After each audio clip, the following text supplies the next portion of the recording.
In the dead of night, while Rome slept beneath a blanket of stars, the most powerful man in the known world sat alone in his tent on the Germanic frontier, writing by candlelight. His armies surrounded him, barbarian tribes threatened from beyond the river, and a plague ravaged his empire. Yet Marcus Aurelius, philosopher-emperor, warrior sage, was not strategizing military campaigns. He was wrestling with something far more formidable than any external enemy, the demons of his own mind. "Today I escaped anxiety," he wrote in what would become his private journal, The Meditations.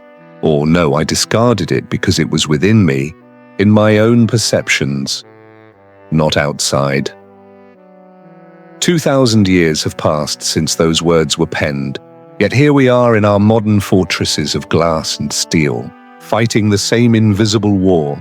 Anxiety has become the shadow that follows us through fluorescent-lit offices, that whispers in our ear as we scroll through endless feeds of other people's curated lives, that keeps us awake at 3 in the morning, replaying conversations that happened years ago or rehearsing disasters that will never come. But Marcus Aurelius discovered something in those cold nights on the frontier, something darker and more liberating than what most self-help prophets dare to speak. He found that anxiety is not conquered through positive thinking or breathing exercises alone. It is dismantled through a radical acceptance of reality's harshest truths, truths that paradoxically set us free. The first secret Marcus learned came to him not in the comfort of his palace, but in the midst of war, when death was a daily companion and tomorrow was never guaranteed. He realized that anxiety is a ghost that haunts only one place, the future. It cannot exist in the present moment, for the present is too immediate, too real, too demanding of our full attention. Watch a surgeon performing a delicate operation, a rock climber gripping a cliff face, a mother holding her newborn child for the first time. In these moments of absolute presence, anxiety evaporates like morning mist, because the mind has no room for phantoms when reality fills every corner of consciousness.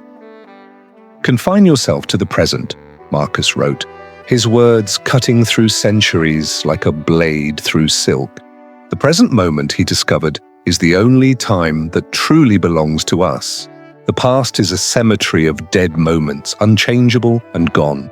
The future is a realm of shadows and possibilities, none of which exist except in our imagination. Yet we spend our lives as time travelers, our bodies here, but our minds elsewhere, constantly departing from the only moment we can actually inhabit. Consider the last time anxiety gripped you. Were you truly afraid of what was happening in that exact instant? Or were you afraid of what might happen in 5 minutes, 5 days, 5 years? The executive losing sleep over next quarter's earnings.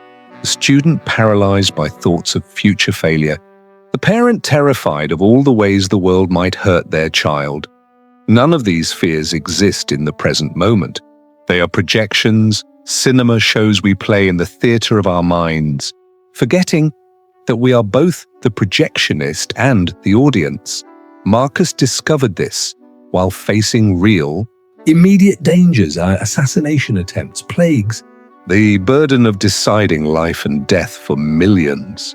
Yet even then, he found that when he brought his attention fully to the present task, whether signing a decree or preparing for battle, the anxiety dissolved. Not because the dangers weren't real, but because in the present moment there is only action or acceptance, never anxiety. The arrow flying toward you is not a source of anxiety. You either dodge it or you don't. Anxiety comes from imagining the arrow that might be shot tomorrow. This leads us into Marcus's second dark truth, one that challenged everything Roman society believed about power and control. Standing in his position of ultimate authority, commanding legions, holding the power of life and death over millions, he made a startling discovery. Events themselves have no power to disturb us. Only our judgments about them do. You have power over your mind, or not outside events, he wrote. Realize this, and you will find strength. This wasn't philosophical abstraction for Marcus. When his trusted general Avidius Cassius betrayed him and declared himself emperor, when the Antonine Plague killed his co-emperor, an adopted brother, when he watched his own children die one by one, 13 of his children would not survive to adulthood, he faced each tragedy with this principle. The events themselves were neutral facts. A betrayal is just a series of actions taken by another person. A death is a biological cessation. The meaning we assign to these events, the story we tell ourselves about them, that is where suffering is born or dies. Imagine you're stuck in traffic, late for an important meeting. The traffic itself is simply cars occupying space on a road, moving slowly. That's the entire reality of it. But your mind transforms this neutral fact into a catastrophe. This always happens to me, you think. I'm going to lose this opportunity. My boss will think I'm unreliable. This could affect my entire career. The traffic hasn't changed, but you've written an entire tragedy around it. Your heart races, your jaw clenches, your hands grip the wheel. The anxiety you feel isn't caused by the traffic. It's caused by the story you're telling yourself about the traffic. Marcus watched Rome burn, quite literally. In the Great Fire of 191 AD, he could have seen it as divine punishment, as the end of Roman glory, as a personal failure of his leadership.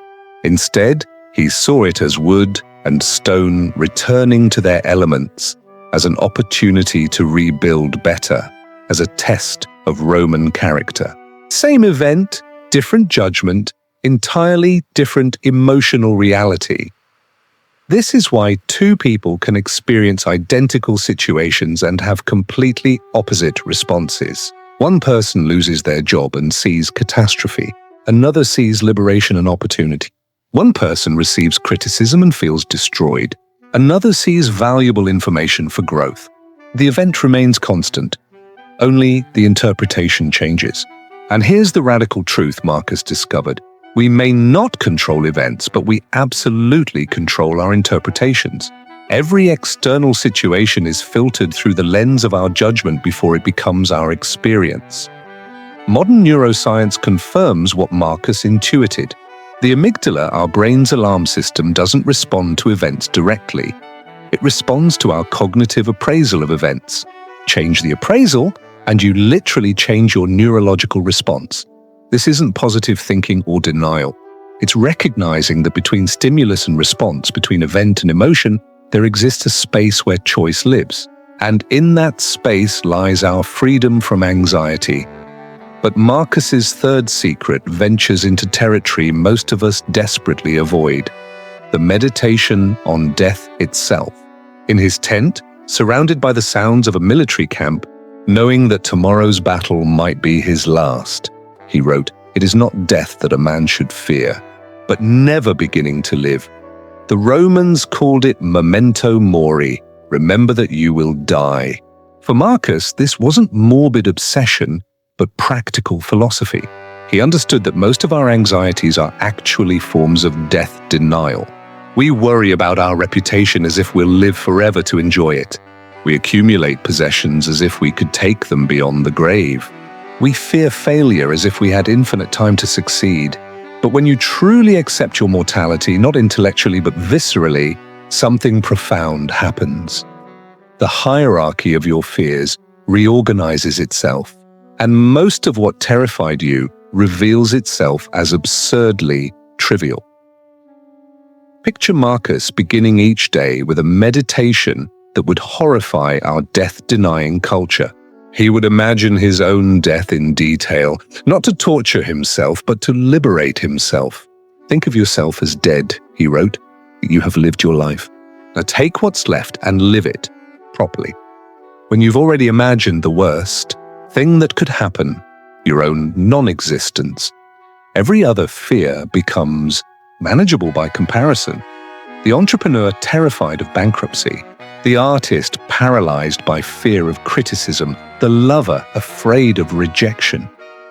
What are these fears compared to the ultimate fact that one day, relatively soon in cosmic terms, you will cease to exist entirely, Not in 100 years or 50, but perhaps tomorrow, perhaps before you finish reading this sentence. Your heart could stop. An aneurysm could rupture. A distracted driver could cross the center line. This isn't pessimism, it's mathematics. Every day, approximately 150,000 people die on this planet. One day, inevitably, you will be one of them. Yet instead of increasing anxiety, this awareness fully integrated dissolves it. When Steve Jobs discovered he had cancer, he said it was the best thing that ever happened to him because it crystallized what actually mattered. Remembering that you are going to die is the best way I know to avoid the trap of thinking you have something to lose, he said, echoing Marcus across 2 millennia. You are already naked. There is no reason not to follow your heart. The Stoics practiced this meditation daily, and neuroscience now shows us why it works. When we consciously contemplate our mortality, the default mode network in our brain, responsible for rumination and anxiety, actually quiets down. We shift from what researchers call time urgency to time perspective. Small worries can't survive in the presence of ultimate reality. The meeting you're anxious about, the social event you're dreading, the mistake you made last week, how much will any of it matter when you're taking your final breath? This brings us naturally to Marcus's 4th secret, what he called the view from above. In the midst of negotiating with Germanic tribes, managing a plague-ravaged economy, and fighting wars on multiple fronts, he would practice a mental exercise that dissolved his anxiety like salt in the ocean. He would imagine himself rising above his body, above his tent, above the military camp, higher and higher until he could see all of Rome, then all of Europe, then the entire Earth as a pale blue dot in the vastness of space. Watch the stars in their courses as though you were accompanying them, he wrote, and continually dwell on the changes of elements into one another.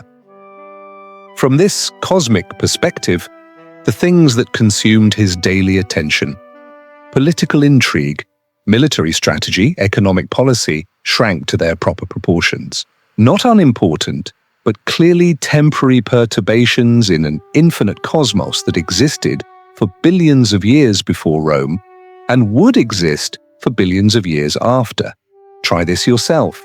Whatever is causing you anxiety right now, imagine viewing it from the International Space Station. Picture yourself floating in that cupola window, looking down at Earth. Can you see your problem from there? Can you even see your city? Your country is just a shape on a continent itself, just a fragment of a sphere suspended in nothing. The meeting you're dreading, the relationship that's failing, the money you're worried about, from this height, they don't even exist. But Marcus took this further. He would imagine not just spatial distance, but temporal distance. In a little while, you will have forgotten everything, he wrote, and in a little while, everyone will have forgotten you. Picture the Earth in 1,000 years. Different nations, different languages, different concerns. No one will remember your name, your achievements, your failures. The company you're anxious about impressing won't exist. The social media post you're crafting so carefully will be less than digital dust. The person whose opinion terrifies you will be forgotten atoms.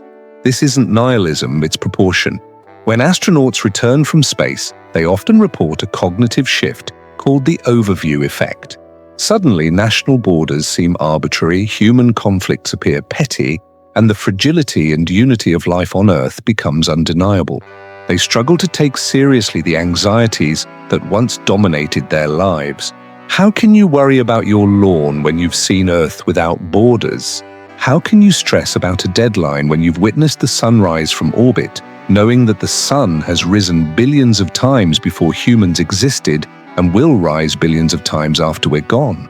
Marcus achieved this overview effect through imagination alone, without leaving his tent. He understood that anxiety is often a failure of perspective, a zooming in so close on our problems that we lose sight of the larger pattern. The spider obsessed with its web cannot see the garden. The wave anxious about its individual crash cannot sense that it's part of the ocean. Yet even with this cosmic perspective, Marcus lived fully engaged in the world. This leads us to his fifth and perhaps most practical secret, the discipline of desire and the dichotomy of control. After contemplating death and cosmic insignificance, he would return to his immediate duties with renewed clarity about a simple but revolutionary principle. Some things are up to us, and some things are not up to us. Our entire emotional life depends on knowing the difference. You have power over your mind, not outside events. Realize this and you will find strength, he wrote. But this wasn't passive resignation. It was strategic wisdom. Marcus divided all of existence into two categories, things within his control and things outside it. Within his control, his judgments, his decisions, his responses, his values, his effort. Outside his control, others' actions, his reputation, his health, the outcome of battles, the course of the plague, whether he lived or died. Then came the radical move. He decided to care only about what was in his control and to accept with equanimity everything outside it, not with passive resignation, but with active engagement. He would prepare his armies meticulously, then accept whatever outcome the battle brought. He would govern with justice and wisdom, then accept whether history judged him kindly or not. He would care for his body, then accept whatever diseases came. This is where most people misunderstand Stoicism. They think it means not caring, being emotionless, accepting injustice. But watch Marcus's life. He fought wars, passed laws, loved his family deeply, grieved his losses. The difference was that his emotional investment matched his actual control. He would pour everything into what he could influence, then release attachment to results. Consider how we typically operate. We try to control what others think of us. Impossible. We try to control whether we'll be successful. Not entirely up to us. We try to control whether our loved ones will be safe, beyond our power. Then, paradoxically, we neglect what we can control. Our own character, our own choices, our own responses. We're like a driver gripping the steering wheel with white knuckles while trying to control the weather, the traffic, and the other drivers, forgetting that all we can actually control is our own vehicle. The modern world has intensified this confusion. Social media promises us control over our image, but delivers only anxiety about others' perceptions. The news bombards us with global problems beyond our influence while we neglect the local actions within our power. We refresh our phones obsessively, trying to control outcomes through worry, as if anxiety were a form of action. Marcus would find our behavior puzzling. Faced with an actual plague, he focused on organizing medical care and maintaining food supplies, his controllables. He didn't waste energy worrying about whether the plague would spread. He prepared for both possibilities. When his general betrayed him, he didn't agonize over why or whether he could have prevented it. He immediately focused on his response, gathering loyal forces, offering pardons to those who'd been misled, preparing for either reconciliation or battle. This discipline creates an almost magical transformation. When you truly release what you can't control, anxiety has nowhere to attach. You can't be anxious about what you've fully accepted. And when you focus completely on what you can control, anxiety transforms into purposeful action. The energy previously wasted on worry becomes fuel for effort. But here's where Marcus's insight becomes truly dark and liberating. He realized that even success and failure, in ultimate terms, are outside our control. All we control is our attempt. The archer controls the draw of the bow, the aim, the release. But once the arrow flies, wind and chance take over. Marcus could be the best emperor possible, and Rome might still fall. He could be the perfect father, and his children might still die. He could live with perfect virtue, and history might still condemn him. This is the freedom hidden in powerlessness. When you accept that outcomes are ultimately beyond your control, you're free to act without the paralysis of needing to guarantee results. The writer afraid to write because the book might fail. The lover afraid to love because they might be rejected. The entrepreneur afraid to start because the business might collapse.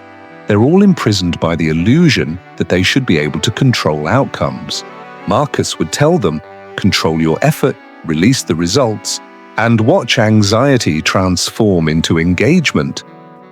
As dawn approached and Marcus set down his stylus, preparing to face another day of plague, war, and governance, he had one final insight to record. What brings no benefit to the hive brings none to the bee. His personal transformation was never separate from his duty to others. The conquest of his own anxiety was not for his comfort, but for his capacity to serve. This is perhaps the darkest truth of all, that our anxiety is often a form of self-absorption. We're so concerned with our own fears, our own future, our own image, that we forget we're part of something larger. The parent paralyzed by anxiety cannot be present for their child. The leader consumed by fear cannot guide others through crisis. The friend lost in their own worries cannot offer support. Anxiety makes us smaller, more self-focused, less capable of connection and contribution. Marcus, facing pressures that would break most modern minds, understood that conquering his anxiety was not self-help, but social duty. Every moment he spent in fear was a moment stolen from his empire, his family, his purpose. This wasn't about feeling better. It was about being useful. The Stoic doesn't overcome anxiety to achieve personal peace, but to become a functioning part of the human community. And here we arrive at the ultimate paradox that Marcus discovered in those long nights on the frontier. The way to overcome anxiety is not to seek comfort, but to seek meaning. Not to avoid difficulty, but to embrace necessary difficulty. Not to control outcomes, but to release them. Not to deny death, but to accept it. Not to shrink from reality, but to see it clearly in all its harsh beauty. These 5 secrets, presence, judgment, mortality, perspective, and control, are not separate techniques, but facets of a single diamond, each reflecting and reinforcing the others. When you're truly present, you see that your judgments create your experience. When you accept your mortality, you gain cosmic perspective. When you have cosmic perspective, you understand what you can and cannot control. When you focus on what you can control, you naturally return to the present moment. The wheel completes itself. 2,000 years after Marcus Aurelius wrote by candlelight in a military tent, we live in comfort he couldn't imagine, with medical miracles he would consider magic, with access to all the world's wisdom in our pocket. Yet we're more anxious than ever, perhaps because we've forgotten what he knew. That anxiety is not conquered by avoiding reality, but by embracing it fully. Not by adding more security, but by accepting fundamental insecurity. Not by controlling more, but by releasing control over what was never ours to control. The empire Marcus ruled is dust. The enemies he fought are forgotten. The specific problems that kept him awake are irrelevant to anyone alive today. But his inner victory over anxiety remains as fresh and relevant as if he wrote it this morning, because he understood that every human being in every era fights the same invisible war. And he left us not just philosophy, but a battle manual, written in his own blood and tears, proven in the crucible of one of history's most challenging lives. Tonight, when anxiety comes calling, and it will come as it came to Marcus, as it comes to all who are awake enough to feel the weight of existence. Remember the emperor who conquered the known world, but considered his greatest victory the conquest of his own mind. Remember that you have the same tools he had, the same capacity for presence, for perspective, for choosing your judgments, for accepting what you cannot control and acting on what you can. Remember that anxiety is not your enemy, but your teacher, showing you where you're trying to control the uncontrollable, where you're living in the future instead of the present, where you've lost perspective, where you've forgotten your mortality, where you're believing your thoughts instead of questioning them.